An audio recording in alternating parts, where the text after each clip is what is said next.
Hello, আসসালামু আলাইকুম। কে? ওয়ালাইকুম ওয়ারাহমাতুল্লাহি ওয়া বারাকাতুহু।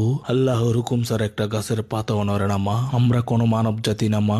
আল্লাহ তাআলার রহমতে খোদা তাআলার ফজিলতে দুইটা কথা বলে জাহির করে যাব মা। যদি মেনে চলতে পারো মা, পৃথিবীর বুকে সবচেয়ে দরিশালী ব্যক্তি হোক, হাসতে হাসতে কাল কিয়ামতের দিন জান্নাতে প্রবেশ করতে পারবে মা।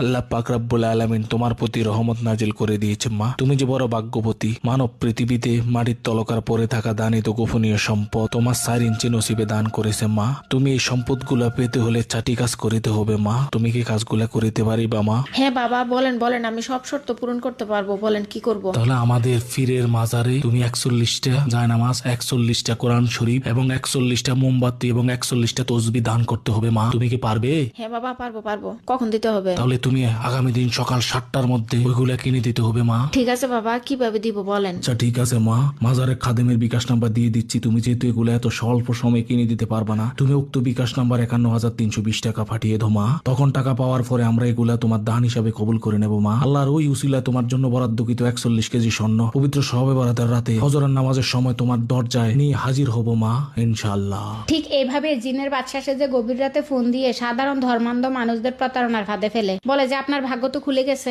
উপরওয়ালা আপনার ভাগ্য খুলে দিছেন, আপনি এত এত টাকা পয়সা স্বর্ণালঙ্কার পাবেন, তার বিনিময়ে আপনাকে হাদিয়া দিতে হবে। সুতরাং নিজে সচেতন হন।